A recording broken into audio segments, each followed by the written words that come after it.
Mapa vem da junção de dois estúdios, né? Um estúdio que está parte de Porto Alegre, chamava Estúdio Paralelo, e um uruguaio chamado MAN. Bom, só para a gente localizar, né? Porto Alegre está aí no início do que a gente chama de Lago do Guaíba, né? Que vai depois se transformar na Lagoa dos Patos, que é uma cidade que tem em torno de 1,5 milhão de habitantes, e também, coincidentemente, é na mesma escala, né, e mesmo tamanho de Montevidéu. Montevidéu também tem, em torno de 1,5 milhão. Aliás, o Uruguai inteiro tem, né, são 3 milhões de habitantes, todo o território, né, todo o país. Então, essa semelhança, né, também ela acontece não só em termos de escala da cidade, né, desse número de habitantes, mas de algumas outras coisas. Por exemplo, a relação que a cidade de Porto Alegre tem, em Montevidéu mais ainda, com o Rio. Né? Eu diria até que Montevidéu muito mais do que a gente, mas existe essa relação, né, da cidade com o Rio.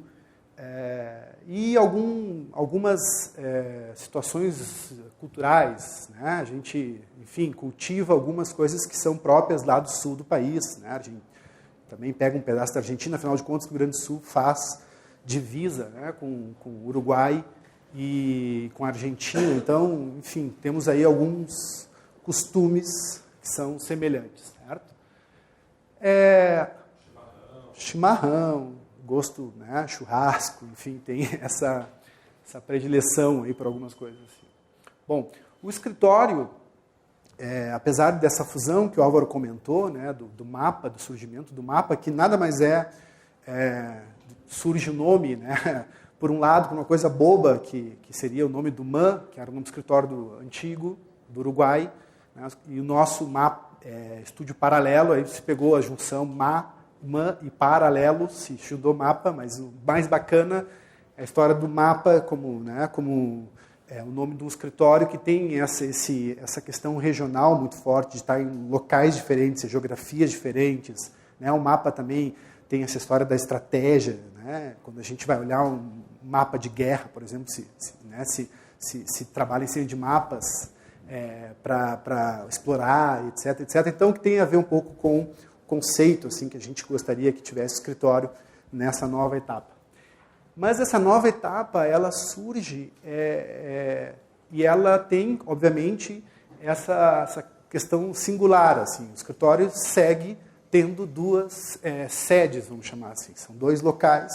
Né? O escritório em Porto Alegre, que é o que está à esquerda, que vocês estão vendo, e a estrutura que está em Montevidéu. Então, a gente tem as equipes, elas, né, são, né, a maior parte do Uruguai são uruguaios, mas às vezes assim vai o pessoal de Porto Alegre para lá e vice-versa. Mas assim, normalmente essa conversa entre os dois escritórios, ela acontece realmente assim com reuniões que a gente faz eventualmente quando alguém vai para lá ou eles vêm para cá para o Brasil, e muito mesmo, assim, eu diria que é a principal ferramenta do escritório por Skype. A gente tem, né, reuniões diárias e aprendeu a trabalhar assim de forma até de projetar, lançar projetos olhando o Skype, mirando, deixando a tela, né, voltada para o desenho, e aí a gente acaba discutindo os projetos dessa forma também. Mas, enfim, como disse o Álvaro, às vezes é complicado e a gente teve que aprender a trabalhar assim, dessa forma.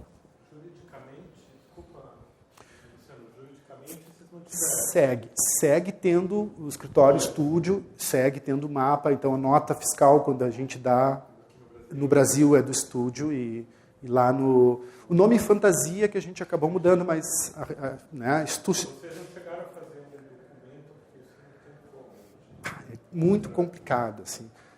Muito complicado. Por uma questão de imposto, assim, não vale a pena. Não vale a pena. Não tem, ele precisaria fazer um registro, tudo isso complicaria, assim, viabilizaria. A gente tem essa estrutura que assim ela pelo menos vem funcionando assim.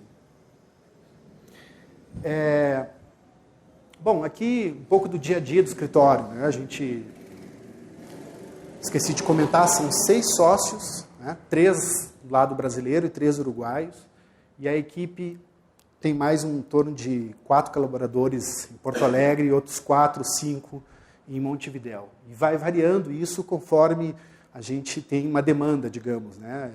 Trabalhos, por exemplo, de concurso, esse número realmente às vezes chega a dobrar, né, para dar conta assim, dessa demanda que tem quando tem concurso, né? Mas normalmente é um grupo em torno de 10 a 15 pessoas assim, que trabalham no escritório. Essa estrutura também, eu queria comentar assim, para vocês, que apesar de ser um time grande, assim, né, sócios, são vários sócios, também tem uma divisão assim, que acontece. Né? Não é todo mundo que se envolve em projeto, não é todo mundo que se envolve em atender cliente e a obra. Então a gente acaba dividindo assim, um pouco, né? Cada um tem como se fosse um time de futebol, né? Um ataca, outro... Né? Então, um pouco é assim que funciona assim, a nossa estrutura, porque realmente não é comum um escritório ter tantos sócios, assim, né? Ter tantos arquitetos associados. Então, no nosso caso, a gente também teve que aprender a trabalhar dessa forma. Talvez durante o processo eu comente mais um detalhe sobre o nosso escritório, mas eu acho que agora eu queria comentar e trazer para vocês assim, o que a gente preparou para hoje. Né? A ideia era mostrar os trabalhos que acabaram de sair da pasta, digamos, de projetos em andamento para projetos concluídos. A gente achou que seria interessante assim, mostrar, em vez de um recorte, assim, uma compilação de obras do escritório, mostrar os trabalhos que realmente são os últimos que a gente, né, vem desenvolvendo agora, em 2015, e, além disso, os trabalhos que vão ser executados. Isso também a gente às vezes trabalha bastante em algum projeto e acaba que não passa para a etapa essa de execução. Então, esses trabalhos que a gente vai ver agora são trabalhos que alguns já estão em andamento, inclusive a obra.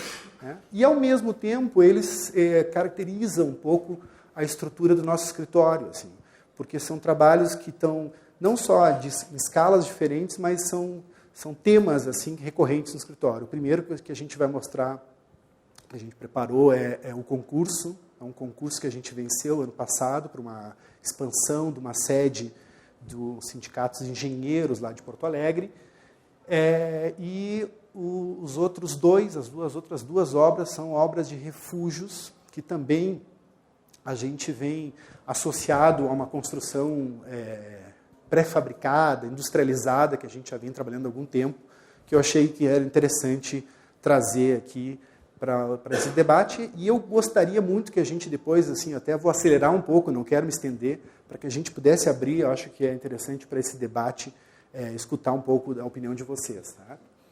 Então, o primeiro trabalho é essa expansão, né, que foi um concurso de 2014, no segundo semestre de 2014, e a gente entregou faz 2 semanas o projeto executivo completo. Então, essa apresentação que vocês estão vendo aí, ela é parte da apresentação que a gente fez para a diretoria desse sindicato.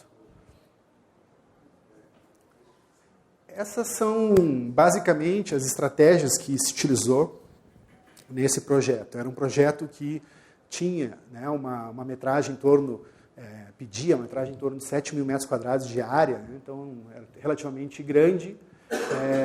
Esse sindicato ele tem um edifício já na esquina, né, que ele tem a estrutura dele funciona num edifício até bem característico assim, do pós-moderno, assim, de lá de Porto Alegre, e eles tinham esse terreno ao lado, uma área bem maior, que resolveram fazer, né, ampliar a estrutura, não só da parte administrativa, mas principalmente de espaços que eles querem trazer para cursos, para escritórios, modelos, etc. Uma proposta bem interessante, e uma área comercial.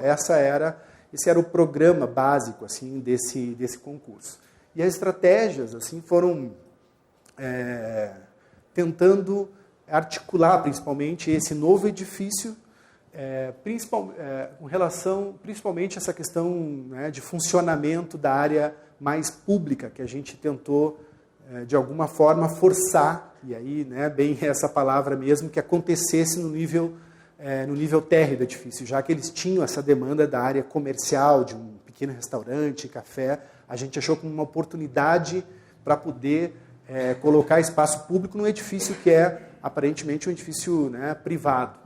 Então, nessa sequência, a gente vê essa primeira volumetria que era a origem, né, ou seja, atendendo o plano, indo até as divisas, né. Essa é a volumetria que a gente, né, conseguia com esse novo edifício. Não tinha muita altura, a gente não podia, né, indo nas divisas, a gente não conseguia ter vertical. Ele está só em, digamos, ele está representado vazado, digamos, né? E a primeira ação do gráfico 2 ali, que foi esse recuo que tinha, né, uma árvore que é protegida, e aí teve essa inflexão da fachada, né, principal do edifício.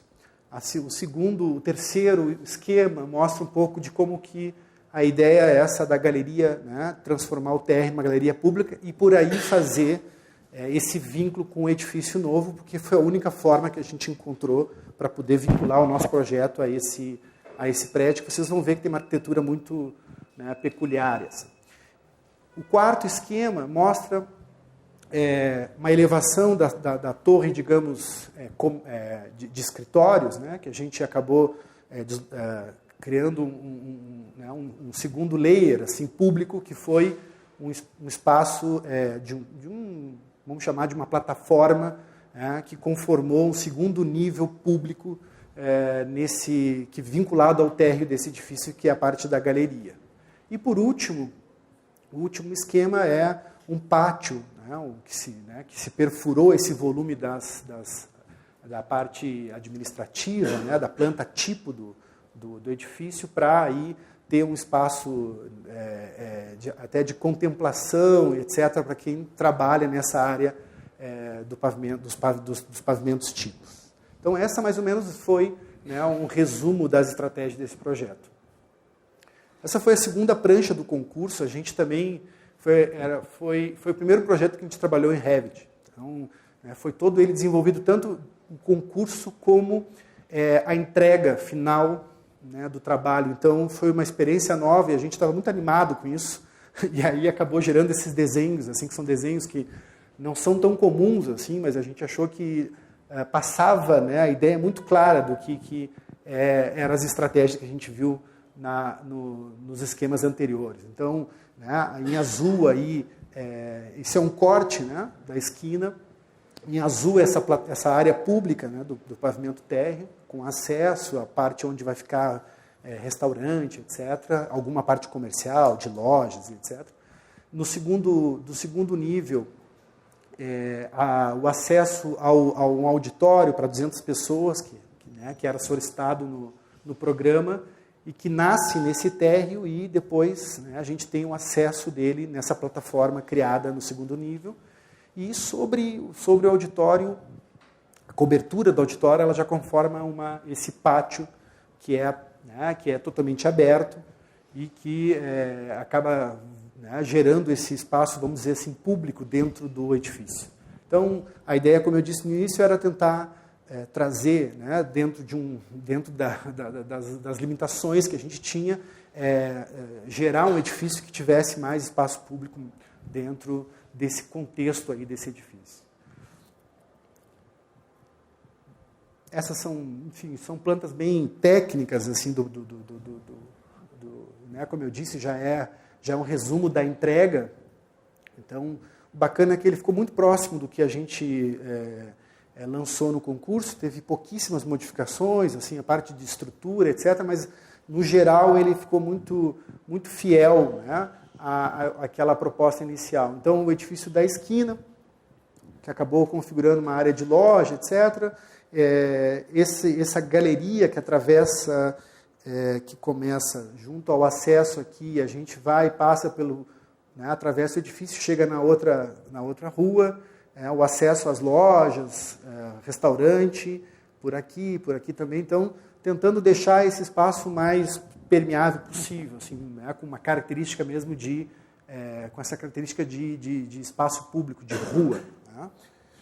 No nível superior, que é o nível esse também, que a gente considera como semipúblico, né, que é esse mezanino, que tem, né, dentro de um espaço aqui uma área para café aberta, vinculado ao térreo, uma área para exposições, que eles também pediam, e o acesso aqui para o auditório. Então, né, esse conjunto aqui, vocês vão ver nas imagens, ele funciona de uma forma bem interessante, interligada. Né?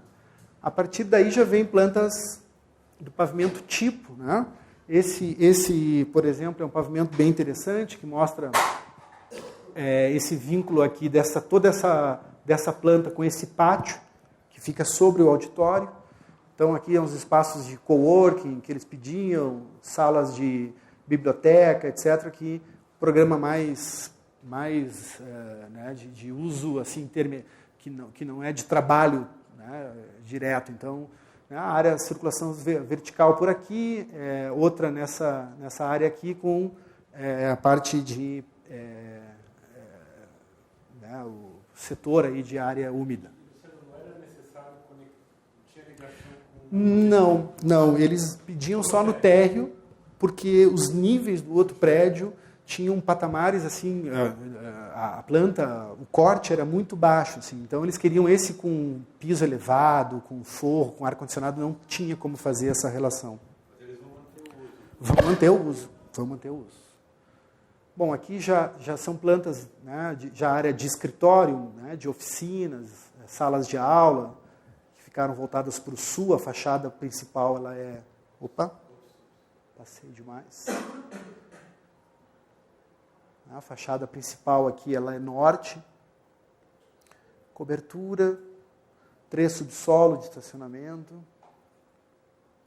E aqui um corte, assim, com alguns pontos assim que a gente definiu como áreas assim mais técnicas para exemplificar que estratégias também foram utilizadas. Então, a fachada principal do edifício, né, uma estrutura, uma pele aí que cobre essa fachada.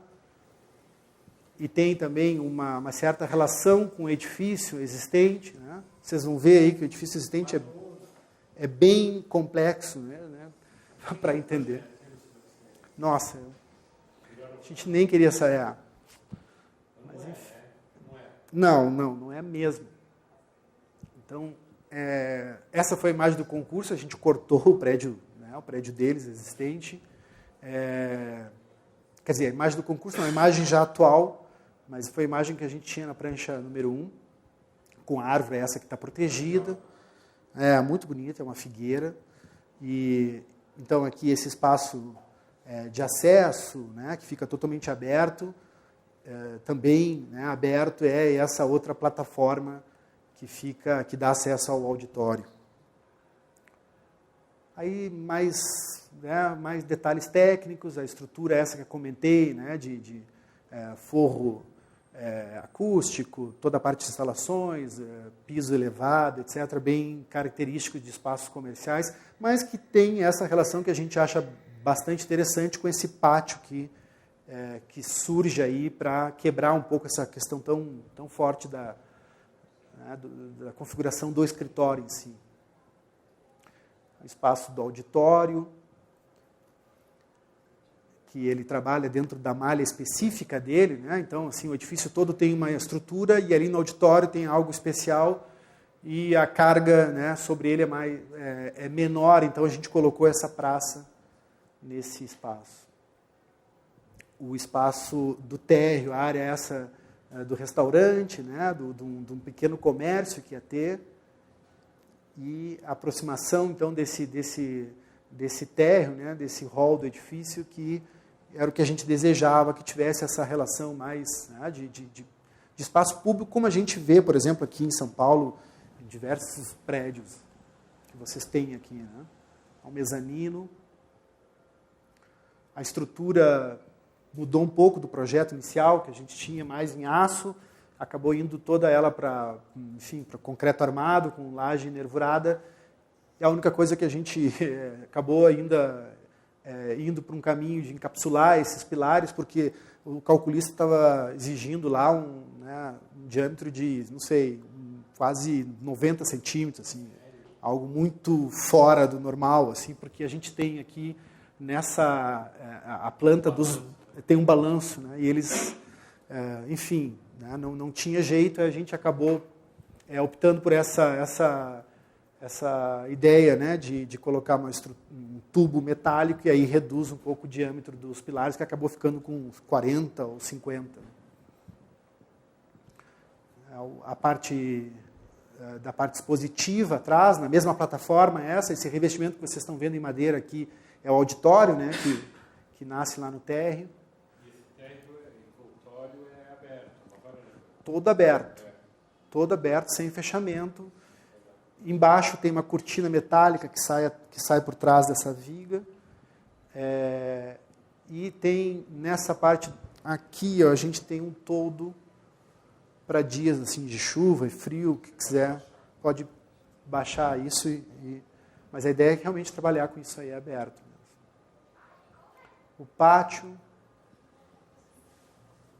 é um espaço que a gente acha que é bastante interessante aí para eles usarem, né, para a área mais que está vinculado realmente à biblioteca e essa área de coworking.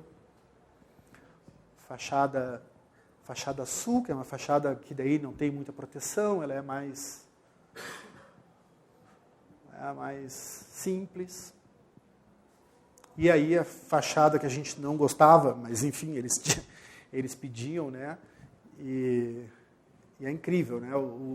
A ideia deles, a gente até comenta que a gente tinha medo que eles aceitassem essa proposta um pouco mais limpa nossa, né? Porque pelo menos nas gestões anteriores, a preferência era para algo muito peculiar, assim, algo muito forte. Assim, lá, aquela engrenagem lá em cima, a gente não entende de onde surgiu. Quem deu essa ideia provavelmente não foi o arquiteto. Né? Eu até voltei a imagem da fachada principal para vocês terem vocês memorizar o lado bom do projeto. Bom, essa obra vai começar, eles estão super animados, a gente, enfim, não teve problema com orçamento, nada, sabe? Isso é muito bom. E são engenheiros, a princípio, vão ter assim, um cuidado e controle, a gente espera, né, na execução do edifício. Bom, agora mudando totalmente, né, de tema e escala e etc., a gente separou aqui dois projetos. Né? Um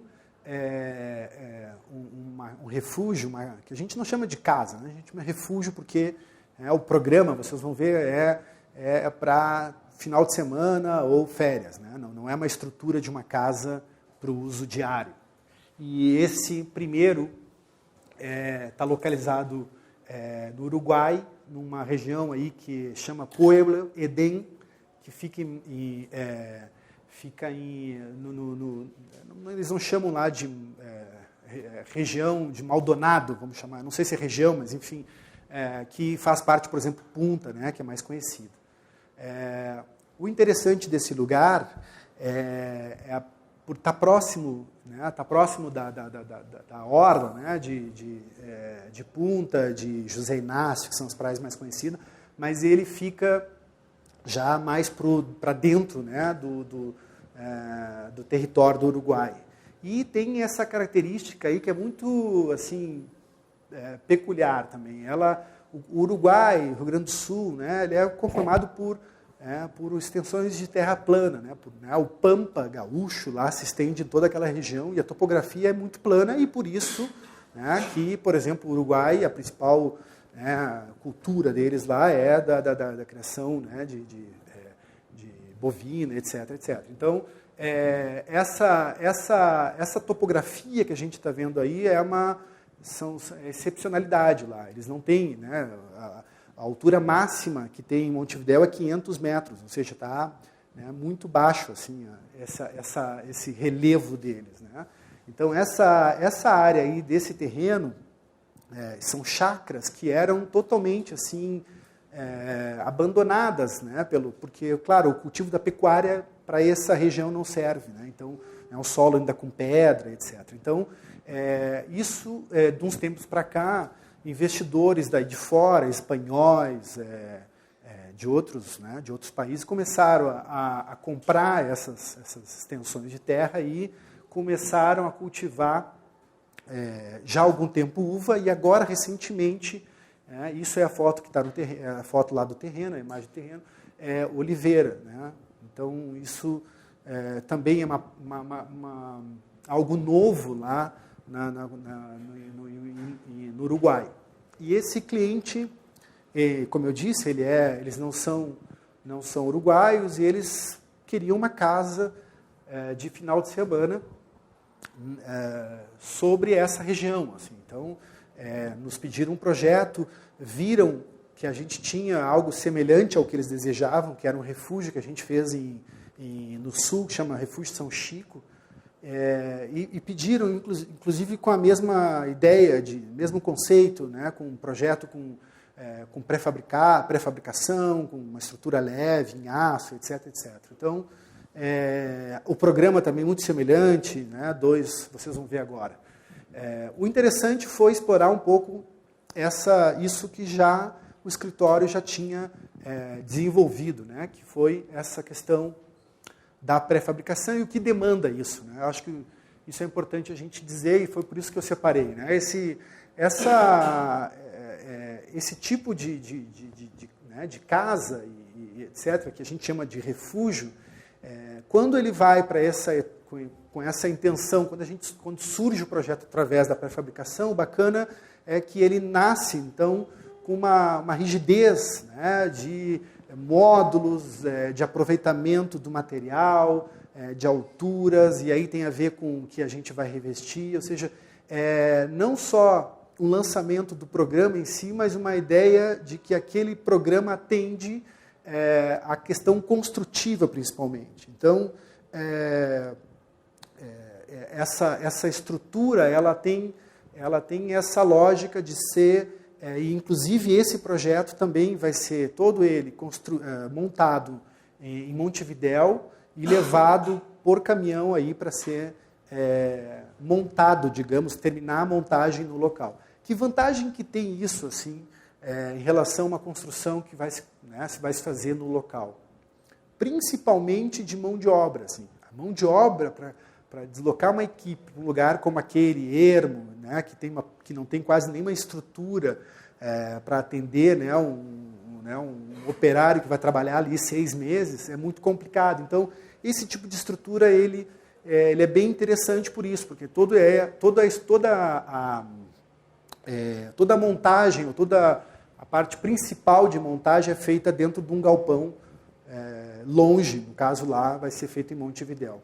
Então essa estrutura que vocês estão vendo aí, afastada do solo, vai ser todo em steel frame, com fechamento leve, madeira, telha metálica, muito parecido com aquilo que a gente já trabalhou em outros projetos no escritório, assim, tanto em termos de escala, de configuração de planta, etc., e também um pouco dessa relação, como eu disse, de montagem, né, de pré-fabricação que interessa bastante ao escritório.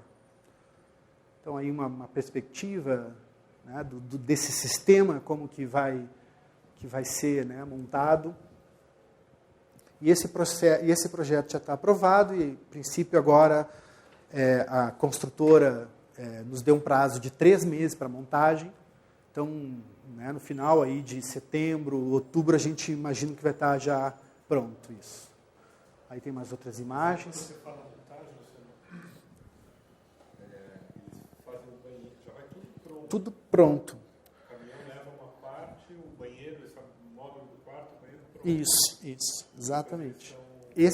Vão ser conectados. Eles têm, se eu não me engano, eles vão tentar, e aí uma coisa muito particular do Uruguai, levar em 2 módulos que vai passar do tamanho de 3,20 metros, que é o tamanho que tu pode trafegar sem precisar de uma autorização. Tá? No Uruguai, eles vão levar isso, vai ser em torno de 4 metros, 5 metros. Assim. Eu não sei como. Ela é pequena. 2,40 tem essa dimensão do dormitório aqui. São 4 módulos de 2,40. Então, eu esqueci de explicar. A planta são 2 suítes, essa área comum aí, um estar, né, onde fica a cozinha, que vocês estão vendo ali em cima, no nicho, e uma varanda. E todas essas aberturas, elas recolhem e ficam protegidas dentro de do módulo de parede fixa, deixando ali, né, totalmente integrado. E quando quando eles não estão no local, eles conseguem fechar isso e a casa fica mais protegida, digamos. Aí detalhes, a planta, então essa fachada que eu comentei agora, ela aberta e fechada, abertura lateral que eles também pediram, numa estrutura que já tem que ser feita dentro do local. É uma fundação simples, chega, as instalações também. A gente, inclusive, já faz antes, assim, já vai preparando tudo isso, quando chega lá já está pronto, já só faz a conexão.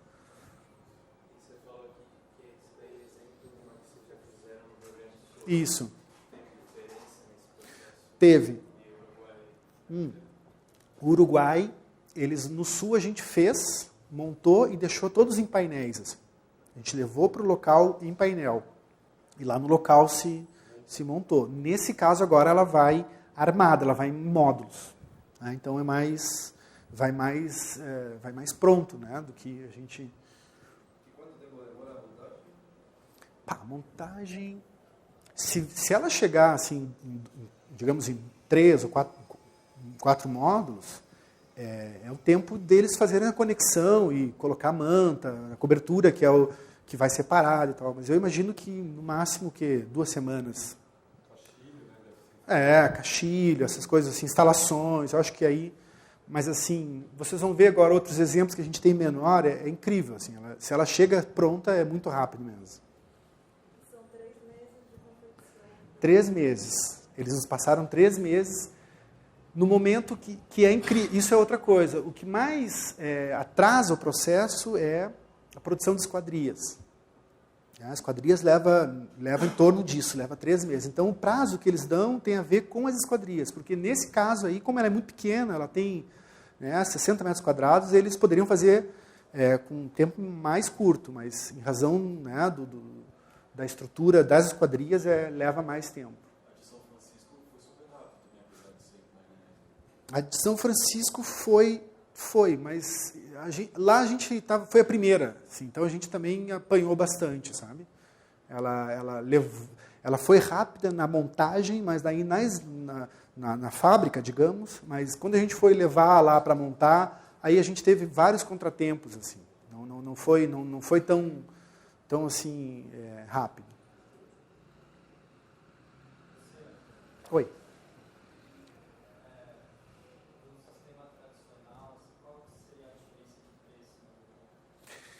Quase, ainda é mais caro assim.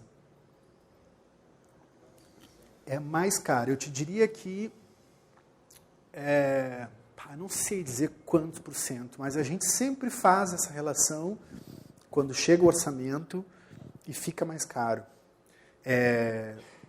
Talvez a explicação, ou seja, pode ter várias explicações, mas o que a gente imagina é porque o sistema ainda é convencional, tem a indústria maior, a mão de obra é maior, etc. Tudo isso acaba baixando, assim, reduz o valor de uma construção convencional, enquanto que uma construção mais como essa, ela demanda de uma equipe diferenciada, a gente não tem tanta gente trabalhando com isso, então isso acaba ficando mais caro assim, no final.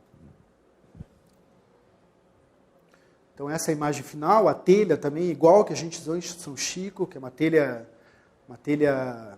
de cobertura, uma telha galvanizada, e madeira, né? Basicamente é isso. Como é o clima da região? Assim? O Uruguai assim, é sempre mais frio do que, por exemplo, nós lá no sul. Né? Em relação a São Paulo, imagino que também. Né? E aí, já respondendo, imagino que tu está pensando na questão de conforto. Quer dizer, os vidros todos vão ser... As esquadrias são todas com um vidro duplo. Internamente, essa parede é uma parede que recebe, né, manta de isolamento térmico e acústico. Então, tem aí, né, nesses dois, digamos, duas frentes, assim, esquadria e essa proteção térmica, assim, que acaba funcionando assim, para dar mais conforto. Afastando do chão, né, a casa toda afastada do chão, etc. Como? Se chove, chove bastante, parece uma região mais árida. Não, mas em geral assim não é tão diferente lá do sul. Assim, chove, mas não é algo assim. Né, o telhado é um telhado plano, com uma leve inclinação, mas enfim, não é um problema assim. Né, essa questão o que é sim problema é, obviamente, vedar bem. Né? Então sempre quando a gente vai desenvolver esses projetos, existe uma preocupação de ter sempre uma camada, que é a última que a gente enxerga, que ela nem funciona como vedação.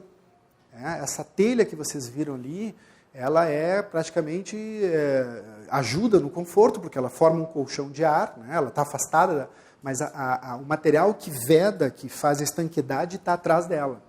Então essa é uma preocupação que tem que ter com o sistema seco. A gente precisa ter mais de uma fachada, digamos, vamos chamar assim, não foi uma palavra agora, mas para poder proteger, né? Porque ela tem, né? Esse é um problema da construção seca. Não, a gente não pode ter entrada de umidade. O material é a madeira ou... Não, nesse caso a estrutura toda é em aço. Toda a estrutura em aço. Ela o aço esse, é o sistema que é conhecido como steel frame. Né? São perfis metálicos dobrados, né, que formam uma gaiola e depois eles, né, vão revestindo isso com placas. Né? São várias placas. Internamente tem a placa, e aí também tem opções, né? Mas aí a gente vai revestindo isso interna e externamente, e no miolo disso vai essa manta, né, uma lã de rocha, enfim, tem vários materiais que fazem essa parte de isolamento térmico, e passa também a questão, né, passa aí toda a tubulação nesse espaço que dá em torno de 10 centímetros. Né, o perfil ele tem 100 milímetros. Isso é parede, eu estou falando de parede, estou falando de, né, piso, laje e forro. Tá? Toda essa estrutura é em aço. Tá? Não vai outro material, senão aço e revestimento leve.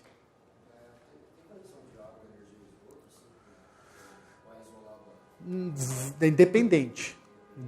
Ela só tem os dutos que vão, que às vezes que já vai, na montagem já vai, né, dentro da parede, enfim, já vai revestido e chega e tem um shaft embaixo que faz a conexão. Como? Não, nesse local, nada. Vai ter que ser, não tem nada, vai ter que ser água, vai ter que... Tem energia, chega energia. Energia chega, mas assim, não tem esgoto, não tem água tão pouco, então isso vai ter que ser feito de uma forma mais tradicional daí, né? Com, não sei, poço, vai ter que ter algum tipo de abastecimento assim. Bom, esse segundo projeto, talvez, né, ele é um pouco dessa...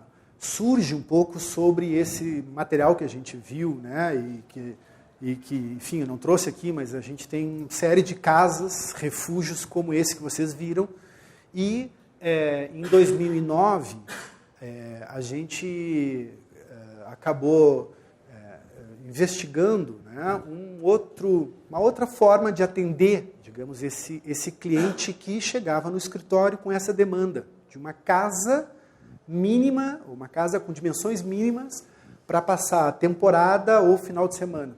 Isso surgiu muito depois de alguns projetos que a gente desenvolveu. Inclusive aqui para São Paulo a gente já fez alguma coisa. E aí a gente imaginou que se explorasse um pouco mais essa questão da pré-fabricação, da industrialização, pudesse chegar numa espécie de um produto, né? de um catálogo. Algo, claro, nada novo, porque isso vocês já sabem, já ouviram falar. Dizer, né? Isso foi uma busca já muito antiga, né? De fazer, por exemplo, isso teve um êxito numa época nos Estados Unidos, no pós-guerra, né? com as Case Studio Houses, né? Que isso lá, naquele momento, foram construídas várias casas com um sistema todo ele industrializado, etc., pré-fabricado. Mas aqui a intenção é um pouco diferente. Assim, a gente vai para um caminho, que é um caminho, como eu comentei, de uma casa que a gente não chama de casa, chama de refúgio para passar o final de semana. Não é uma estrutura preparada para o dia a dia, não tem essa intenção. Né? A gente chamou esse projeto, né, esse protótipo de mini-mod, e construiu esse projeto em 2000, iniciou ele em 2009 e foi concluir isso no ano passado. Tá? E está aí, a gente instalou ele, produziu isso em Porto Alegre, num galpão, né? Montou ele todo um galpão, 100%, pegou, colocou sobre uma carreta e levou e instalou nessa fazenda que fica aí a 100 quilômetros de Porto Alegre, no litoral. O que é interessante nessa história toda, assim, contar, né? Que essa questão da mobilidade, ela também não é nova, né? A gente até separou essas imagens aqui, que são bastante interessantes, que já as pessoas sempre buscaram essa questão, né, da casa nômade, né, da estrutura que acompanha a família e que, por motivos que a gente não sabe, as pessoas acabam apostando de que levar a casa, talvez até por uma questão não só de custo, mas assim, emocional que pode ter por trás disso, né, fez com que, por exemplo, a gente vê o quão forte é essa relação de mobilidade de alguns exemplos que a gente foi investigar. Né? Lá no cenário do Grande tem uma cultura também, você está passando na estrada e tem um lugar que vende casas, né? São aquelas casas de madeira. Casas, são chalés, assim, exatamente. Porque também isso foi... A pré-fabricação, por exemplo, no Brasil, ela está vinculada a isso, a esses chalés também, chalés de madeira, que lá no sul, né, ali na região ali que a gente tem Gramado e Canela, se vendeu muito isso. Assim. O problema é que esse sistema deles era um sistema muito precário, assim, eram paredes simples, a estrutura, a madeira não era apropriada, então aquilo acabou assim, não tendo um bom resultado. Assim, sabe? As pessoas que compraram, investiram nisso, não, hoje é um produto de baixo custo, assim, sabe? E não tem eficiência nenhuma. Tá? Seria um resquício dessa experiência de vocês? Talvez com uma outra... talvez apostando mais na tecnologia. Né? Principalmente na questão do conforto que ela chamou a atenção. Assim. Acho que esse é o ponto. A mobilidade é importante e tal, mas a gente está apostando numa questão mais de tecnologia. Né? Então, aí outros exemplos... Essa é uma imagem bacana, né, que também tem a ver com o projeto, assim, com a ideia do projeto, com o conceito, que é a relação desse objeto que a gente está desenvolvendo com a paisagem. Assim, de que a paisagem ela é fundamental, assim, ela complementa, né, esse mini-mod. Então, esse é um artista uruguaio, que um dos trabalhos dele o rosto dele, o corpo dele a paisagem, a topografia, né, que conforma a paisagem. Então, um pouco por aí, assim, né, se a gente fosse fazer uma metáfora de tentar fazer com que o nosso módulo ele necessitasse da paisagem para se complementar. Deixa eu ver aqui. É Luiz Kamnitzer. Depois eu te passo essa obra se chama Landscape em Atitude. Tá? Eu tenho um trabalho dele que é bem bacana. Bom, então, como eu disse, né, a gente desenvolveu esse protótipo, que era uma ideia também, né, uma estrutura modular. Né, esse é o trajeto que ela fez de Porto Alegre até o litoral. E um pouco essa estrutura, né, que, semelhante a esse refúgio que a gente viu agora lá do Uruguai, também era uma estrutura metálica, e depois várias camadas que foram compondo, digamos, essa estrutura final do módulo. Aí são imagens de Porto Alegre, a gente, né, as etapas, né, da evolução da montagem, depois aí o módulo já em cima do caminhão, e aí já a instalação, né, o final do transporte chegando na fazenda. Foi tudo, foi todo. Só o caixilho que é instalado após. Não, a gente fez a burrice de levar, caiu um daqueles vidros ali. Óbvio. A gente achou que... Mas foi... mas a gente levou com móveis, aquelas cadeiras, aquelas coisas. Tudo foi. Quem acompanhou todo o processo foi o Finotti. Então, as fotos essas, ele pegou lá desde a montagem, e isso aqui já é a noite, digamos, que ele já fez. Ou seja, a gente conseguiu fazer uma conexão lá, assim, às pressas, para ele fazer as fotos. Então, ele acompanhou lá de Porto Alegre a instalação, e isso é no segundo dia. Ele ficou 2 dias conosco. Né? Foi meio assim, corrida a coisa. Mas, enfim, funcionou, algumas coisas funcionaram. Né? E esse era um módulo, ó, gente. E aí tá, eu não trouxe a planta, mas vocês vão entender. Cada módulo dessa mini tinha 2,40 por 2,40 por 2,40. Tá? Que era uma dimensão da chapa. Né? Um tamanho, a chapa essa de compensado, ela tem essa dimensão. Né? 1,20 por 2,40. Então, cada módulo, cada ambiente desse tinha essa dimensão, 2,40 por 2,40. Certo? Nesse caso, a gente tinha 4 módulos. Né? Um módulo esse que fica o dormitório, depois um módulo da área do living ali, e um módulo de área úmida com banheiro.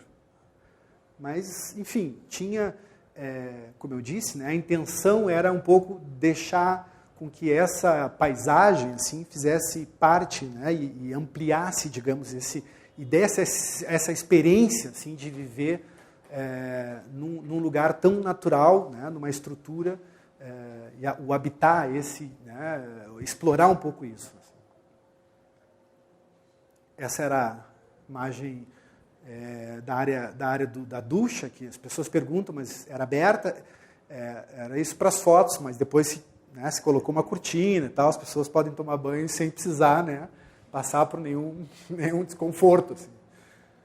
E agora eu trouxe uma imagem recente, a gente tirou fora aquela telha, aquela chapa que vocês viram, e pediu para um colega, um artista plástico, que fez esse desenho. A gente substituiu toda revestimento por esse trabalho aí, que é um grafismo, assim, uma coisa que é bacana também, porque isso também permite que a gente, dentro de um produto industrializado, em série, consiga dar um ar mais próprio, assim, mais personalizado, digamos assim. Bom, e agora, gente, por último, a gente vai mostrar um pouco da evolução dessa história. Então, começou com aquele protótipo, que vocês viram, a gente desenvolveu isso, e acabou, né, tendo interesse de algumas pessoas, assim, principalmente fora do país. Assim, incrivelmente, a gente teve muita gente de tudo que é lugar do mundo, assim, nos fazendo, né, assim, consultas, né, sobre como que faria, se daria para, né, vender, etc. Mas a gente acabou encontrando um cliente nesse lugar, chama Catuçaba, que fica num lugar muito, na antiga estrada para Ubatuba, pode ser? Em São Luís de Paraitinga. É uma fazenda... exatamente, uma fazenda meio chique, assim. E aí tem assim uma espécie de umas chácaras que se criaram. Esse dono da fazenda, ele loteou parte da fazenda, pediu para o Márcio Kogan fazer um projeto modular, uma coisa assim. O Márcio Kogan fez, e obviamente o custo de uma obra do Márcio Kogan, é um custo alto, e ele achou que seria interessante ter uma alternativa mais barata, né, para quem quisesse estar no local, mas que não conseguisse, digamos, comprar a casa do Márcio Kogan, que também é uma casa que, né, enfim, modular. Né? Mas isso foi um motivo para a gente investigar um pouco mais sobre o sistema, sobre a Mini. Então, agora, estou mostrando já uma etapa 2, assim, que mudou não só o tamanho do módulo, mas mudou o sistema construtivo. A gente acabou indo para um outro sistema, que é um sistema que usa só madeira, não tem aço, não tem nada. E o módulo, enfim, segue, né, cada módulo equivale a um ambiente, mas com uma dimensão bem maior. Eles agora têm 2,90 por 2,90 internamente. Antes a gente tinha 2,5 por 2,40 por 2,40. Então agora cresceu, ficou mais confortável. Mas a ideia segue a mesma, né? Como eu disse, cada módulo representa, isso aí foi um brinquedo que a gente criou aí para mostrar de como que a pessoa pode configurar a sua mini-mod. Né? Então, né, com a combinação desses módulos, a gente chega aí a infinitos programas e formatos desse sistema. As que estão sendo produzidas para esse lugar tem esse formato. Uma delas é uma cruz, tem esse espaço de área úmida que já tinha no anterior. O módulo é igual, né? A estrutura dele, o programa é muito parecido. O que mudou mais ou menos é a dimensão. Né? Esse outro eixo ali onde fica o dormitório de casal, do outro lado o dormitório dos filhos, esse espaço comum e uma varanda. Exato. Agora eu vou falar, esse é CLT. Então aí o formato dela e a outra que é parecida com o protótipo que a gente fez lá no sul, né, o mais longitudinal. A diferença é que ela é mais estendida, ficou um ambiente aí de suíte, e uma área de living mais maior, enfim. O sistema também das aberturas a gente mudou um pouco, né? Teve umas mudanças, assim. Mas o principal, aí um pouco mais uma perspectiva explodida, o principal é aí, quer dizer, naquele desenho lá que vocês viram, né, no protótipo anterior, era uma série de camadas, era estrutura metálica, depois vinha chapa de USB, chapa cimentícia, isolamento térmico, né, lã, enfim, uma série de camadas.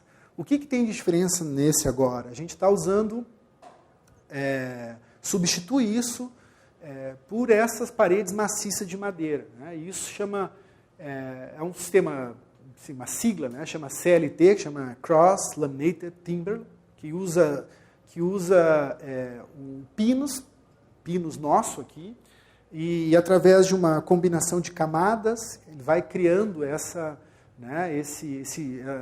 grande lâmina, esse compensado, vamos chamar assim, de madeira maciça, que é prensada numa forma e tal, e sai, isso tem em torno de 12 metros por 3, né, o tamanho dessa chapa. Né? E aí, enfim, essa é agora a configuração da nova Mini, vamos chamar assim. Ela vai ter essa aparência interna, não é mais chapa agora, é madeira, a própria madeira, a madeira do sistema construtivo mesmo. E externamente a gente usa uma manta e logo vem a fachada ventilada que a gente ainda permanece. Isso é Suzano. Isso é Suzano. Como é que é a função? Então, é muito simples. Tem umas cantoneiras metálicas que eles unem os módulos e também ajuda a essa laje, vamos chamar de cobertura, e o piso. Isso tem uma estrutura ali. E uns parafusos enormes. É bem simples a montagem desse negócio. Então essa é a aparência que é vai ficar essa em formato cruz, que é uma delas. E a outra é um ripado de madeira, um pouco diferente.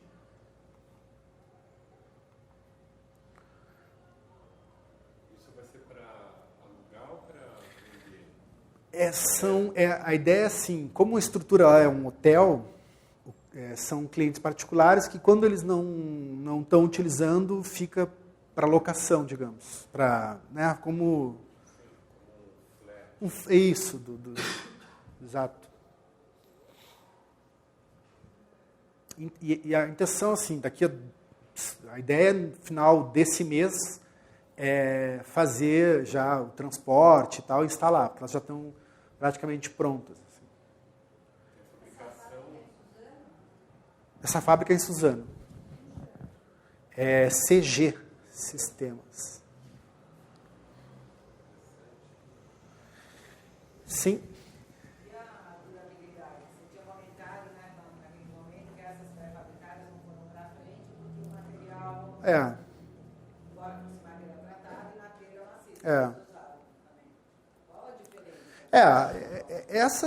Esses chalés assim, de madeira o que a gente nota é que assim, eles não têm proteção nenhuma térmica, por exemplo, a própria madeira, o revestimento externo, a madeira exterior dela fica exposto, então a madeira com o tempo ela vai sofrendo, ela vai trabalhando, etc. E aí tem toda uma série de patologias que acontecem. Então, exato. A gente seguiu a mesma, digamos, mesma ideia. Exato. Isso que vocês estão vendo aqui, tá? Não tem uma imagem aqui, deixa eu ver. Uma imagem externa. Inclusive, ela é diferente a madeira. Essa parte externa aqui, porque como são camadas, ela é tratada, a madeira fica tratada, mesmo sem ela estar exposta. Ela tem uma proteção contra fungos, etc. E internamente ela tem essa cor mais natural da madeira, porque ela não é tratada. Né? E no nosso caso a gente tem, externamente vai ter uma manta, que recobre toda essa madeira, e depois vem ripas de madeira e uma estrutura que vai segurar essa fachada. Então, essa fachada externa ela tem essa função de conforto, mais até do que proteção, porque a proteção mesmo de estanqueidade, o que dá é um material da Dupont que ele protege essa madeira. Exato. Isso. Oi? Ela tem 8 centímetros, mas ela começa com 6, porque sempre é uma combinação de três camadas, e vai, enfim, a 20 e poucos, vai depender do quanto que tu quer vencer, né, o vão. Dá para fazer, tem casas de prédios, tem tudo. E o módulo vai até que tamanho você consiga transportar? Infinito também. Porque assim, a carreta vai depender do tamanho da carreta. Tá? Uma carreta barata leva 4 módulos. Uma carreta que custa, assim, um preço bom, ela leva 4 módulos desses. Esse nosso módulo, ele tem externamente 13,20, que é o tamanho máximo para transporte, por R$ 2,90, por 3. Vamos considerar 13,20 por 3. Tá? Por 3 de altura também. Tá? Esse é o tamanho do módulo.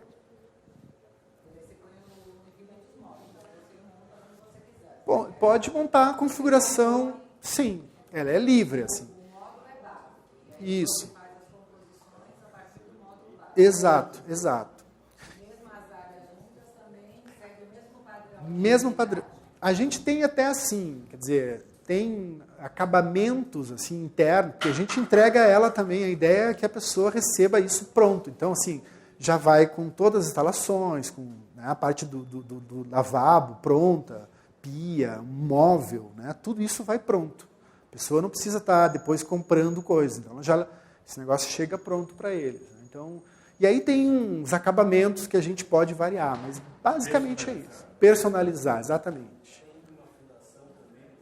No local se faz. O principal problema desse tipo de coisa é de arrancar, entendeu? Porque não tem peso esse negócio.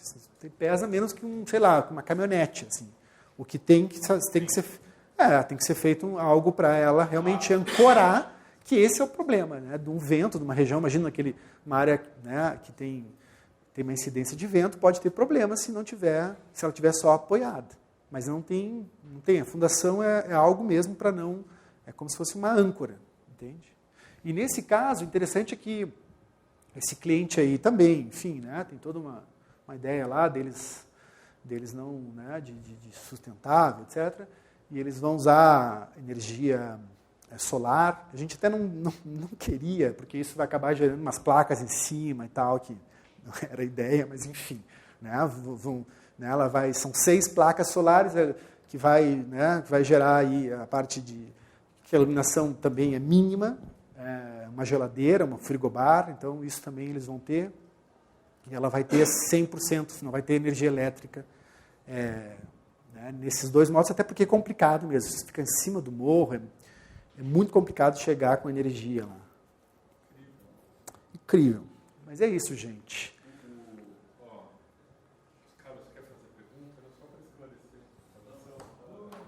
Eu cheguei atrasado, eu não vi a questão da instalação hidráulica. Então não, mas eles mostram ali, ó, aqui tem um módulo hidráulico. Das convencionais é a instalação hidráulica. Ó, na planta você vê, ó. Aqui não dá para ver bem, mas eu vou mostrar. Dá para ver o módulo Aí. hidráulico. Esse... É mais fácil até de ver. Aqui, ó, a gente tem o quê? Né? Tem um shaft aqui, tá vendo? Que divide. De um lado tem um espaço para guarda-roupa, um closet, e aqui eu tenho, né, o vaso e uma cuba, uma pia. E aí por dentro aqui eu tenho em torno de 20 centímetros, que desce uma tubulação lá que vem do hidráulico, da cobertura, né, uma baixada. E toda a parte de instalações está concentrada aqui. Então, né, essa cuba, essa bancada da pia, o chuveiro que está aqui, ele sai, ele nasce todo ele nesse núcleo aqui. Então, essa é a área, digamos, úmida, né, que a gente tem de instalações do módulo. Mostra a foto do mini-módulo para o Carlos, do construído lá. A foto do banheiro. Eu não sei se tem foto. Não sei se tem foto do banheiro. Não tem foto do banheiro. Que ela fica do lado oposto. Não tem foto da cozinha também. Mas aqui, se desse para ver melhor, estaria o chuveiro, estaria aqui. Está aqui o chuveiro, que fica bem no eixo desse shaftzinho que abastece. No dia que ficou pronto, depois veio uma veneziana, alguma coisa. E as instalações chegam, né, tem embaixo, tem lá o duto, né, o tubo de queda né, da cobertura, o esgoto. Não. Por pressão normal. Não, ou por pressão, ou se tiver, daí tem que colocar uma bomba, pressurizador e tal, para a ideia é não ter...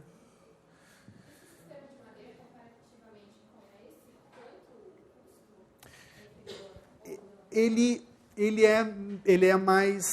Ele tem um custo melhor do que o aço. Porque o aço tem esse problema, né? Ele tem variações, ele e tem muito material, né?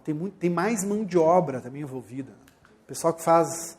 A estrutura metálica não é, às vezes, o mesmo que faz revestimento da madeira. E aqui, nesse caso, na Mini agora atual, a gente tem... Né, é um carpinteiro que faz praticamente tudo, porque é tudo madeira. Então, isso simplificou bastante. Assim. Enfim, né, ainda tem um custo elevado, assim, se for comparar com uma construção convencional, por essas razões que a gente comentou no início. Assim, a mão de obra, né, a estrutura, etc., isso tudo acaba encarecendo. Assim, né, mas ainda, diria que é 3 vezes menos que o projeto do Koga. Então, a gente está...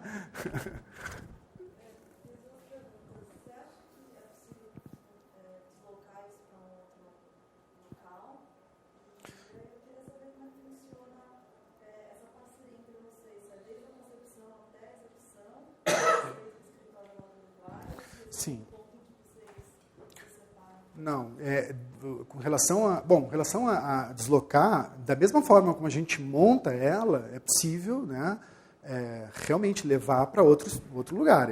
Essa ideia de mobilidade não é só de montar e depois instalar e a pessoa não ter mais essa opção de poder levar. Ela pode, porque são tudo parafuso, então é bem tranquilo. Assim. Só a parte de instalações, sim, que vai se perder. A estrutura que se fez no local se perde, mas enfim, isso é muito simples. Né? Em relação ao Uruguai, como é que acontece? Assim, os projetos que obviamente, que são aqui, que vêm aqui do Brasil, a gente atende cliente, né, vai em obra, tem um envolvimento muito maior. Mas a concepção dos projetos, ela acontece sempre com eles. Assim. Sempre a gente faz... tem um coordenador, né, a gente faz um esquema de um coordenador aqui, um coordenador lá, mas esse debate assim, de participação é de todos. Assim, né, a estrutura que a gente, da forma como a gente trabalha, também não tem tanto projeto, assim, a gente todos participam, assim, tem como uma ideia de ateliê mesmo, assim, a forma de trabalho também, ela é participação de colaborador, não é um trabalho assim, de autoria de um, né, do grupo mesmo. Assim, então, e tem essa participação direta deles. Eu queria saber quais são esses temas assim, que debatem. Porque agora no tempo vocês usam Revit, né? Agora estamos usando. Porque isso ajuda... Muito, muito. Então isso dá tempo para sentar-se e debater. Né? Você fala que debate. Tem, o Revit também tem uma coisa que a gente está aprendendo ainda. Então, não é assim, a gente imaginou que ele fosse resolver a vida, mas não é. Né? Ele tem uma hora que ele... Agora também tem por começar. Exatamente. Depois do que isso?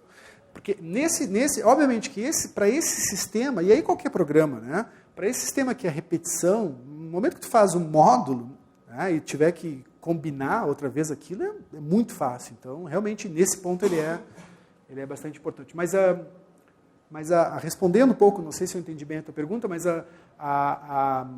o que facilita, talvez, no nosso caso, é um pouco a estrutura do grupo. Assim, a formação, por exemplo, ela é diversa. Por exemplo, o escritório do Uruguai sempre participou com colaborações com outros escritórios. Então, eles trabalharam muito tempo para professores deles, né, aqui para o Brasil, até para o Hector, né, eles fizeram vários trabalhos e muito voltado para concurso. Então, o concurso te dá uma habilidade assim, de velocidade, de apresentação, né, de defender através de estratégias, de esquemas. Né. O Uruguai tem a escola deles lá, eles têm muito isso, assim, a questão de explicar o projeto através de esquemas, assim. As ideias vão surgindo e eles vão mostrando os caminhos assim através, por que eu fui por aqui, por que não, através de esquemas. Então, e a gente foi e levou para isso. A questão das imagens também. O escritório lá uruguaio, muito tempo ele trabalhava, ele tinha, até pouco tempo, eles vendiam imagens, eles tinham para outros escritórios. Então, isso facilitou muito, assim, porque normalmente o pessoal que faz 3D faz fora do escritório. Então, né, tu termina o projeto, encaminha para alguém, a pessoa vai te dando preview. Assim. No nosso caso, a gente tinha esse sujeito do lado. Então, ele ia montando a maquete, por exemplo, a gente já ia, né, assim, assessorando. Assim, né? Então, isso facilita também bastante. Acho que teve essa combinação assim, que deu certo. Assim. Oi.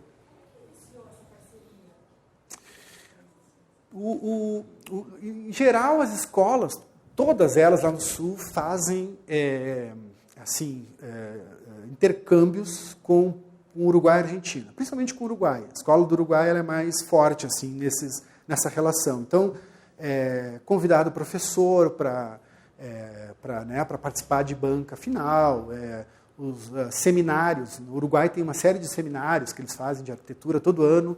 Então, os alunos vão para lá, né? Alunos também deles, né, visitam as escolas de lá. Então, nesse esquema assim, que a gente acabou conhecendo esse pessoal. Assim, foi através nessa relação que existe institucional das escolas. Né?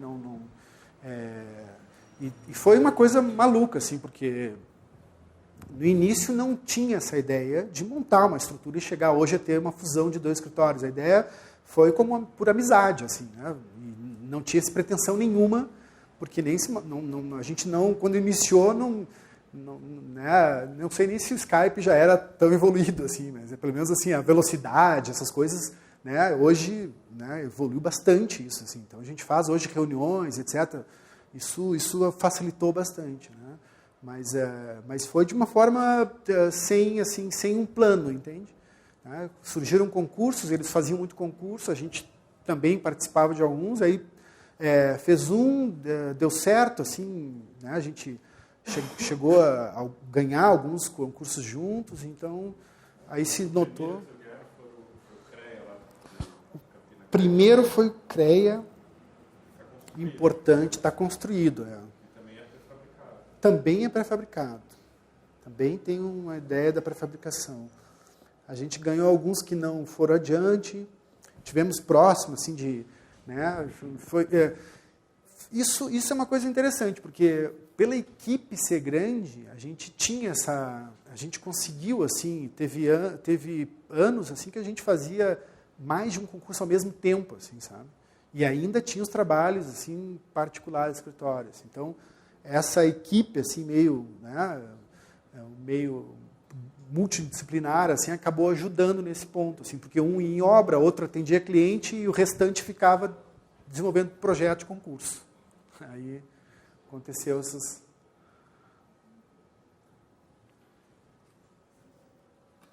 E aí, pessoal, dúvidas? Não?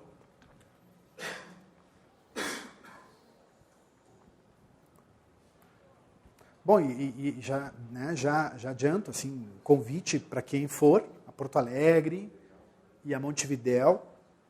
O Fernando agora acabou de mandar um sócio aqui, lá do Uruguai, mandou uma mensagem que ele estava lá no escritório, que foi visitar o escritório em Montevidéu.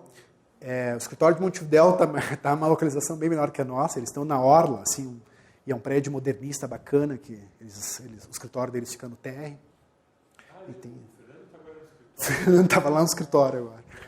E, então, quando vocês forem, acho que o Uruguai é bacana visitar. A escola é uma escola bacana também. Então, e bom, em Porto Alegre também estão convidados aí. E a fábrica em Suzano também, se vocês tiverem interesse, quiserem. Oi.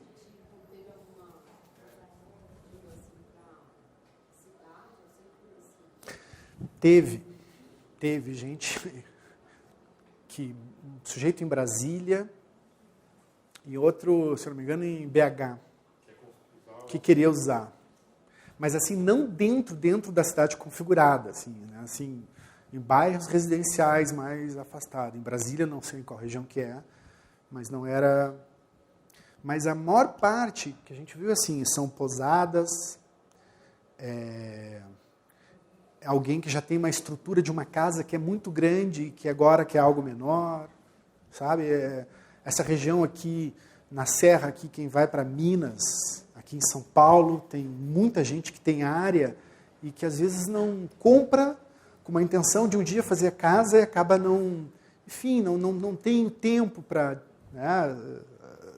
se prender para poder acompanhar a execução e contratar arquitetos, às vezes se atrapalham. Então, mas enfim, ainda não tem uma divulgação muito grande porque a gente está esperando terminar esses módulos aí para ver o que vai acontecer. Tem muitas variações, ou seja, a pessoa gostou do sistema, digamos, né, da ideia, mas quer outra coisa, entende? Acaba que a gente olha e diz, não, esse sujeito não é uma mini-mod, ele precisa de um outro projeto. Mas ele veio... digamos assim, através desse sistema, entendeu? Assim, isso tem acontecido. Assim. Mas uma coisa que chamou atenção foi isso. Assim, foi muita gente, por exemplo, da Europa, assim, que a gente imaginou que nunca aconteceu, porque lá eles têm já, né? Existe uma indústria muito mais do que aqui. muito mais do que aqui, assim, uma coisa maluca. A gente achou, não. Né, tem né, os países nórdicos lá, todos eles tem caras muito bons fazendo isso. Em Portugal, né, tem também. E a gente... Ainda não foi adiante. Não, porque a gente nem sabe como fazer, né? Mas é essa, Eu assim. acho engraçado, Luciano, porque eu lembro um dos primeiros trabalhos do Estúdio Paralelo, assim, que ficou mais conhecido, foi aquele box, Aham. que era Era um escritório de um estacionamento. Isso. Ah. Tem, quer dizer, não tem nada a ver, É. mas tem a ver. Porque É. era uma estrutura metálica, Pré-fabricada. organizava ali O revestimento era em chapa também. que organizava o ingresso desse estacionamento. Mas depois, porque o mapa, agora vocês estão se responsabilizando por isso, mas tem um trabalho também que é arquitetura, a casa de Shangri-La, Shangri-La, que é todo em concreto. o CREA, que é um misto. Engraçado que vocês estão, além da novidade da fusão, desse escritório binacional, vocês estão enveredando por um caminho que, pelo jeito, vocês vão ficar refém. Pois é. Entendeu? Pois é. Não, sim. Sim. Daqui a pouco vocês vão ser sequestrados por isso. Não, realmente. Entre aspas, é interessante, pelo jeito entre aspas, também fácil. Mas tu vai ficar estigmatizado, bom, aqueles caras lá, se eu quiser fazer... E esse mini-mod gerou, né? Não, e tem um refúgio também. Que você Aquelas outras casinhas, tem várias, eu até nem trouxe. Sim, mas é casinha, 60 metros, 80 metros. que eram construídas em loco. Não, teve... Realmente, esse sistema, a gente acha até que, enfim, assim, as pessoas não vai chegar numa questão de escala. A gente não tem essa expectativa, assim, de que a gente consiga vender isso como se fosse uma loja vendendo um produto, entendeu? Acho que não tem espaço para isso, assim. Parece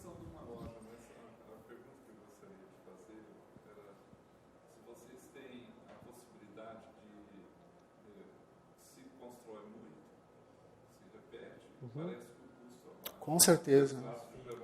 Com Então, certeza. baseado nisso, a habitação de interesse social não seria um caminho.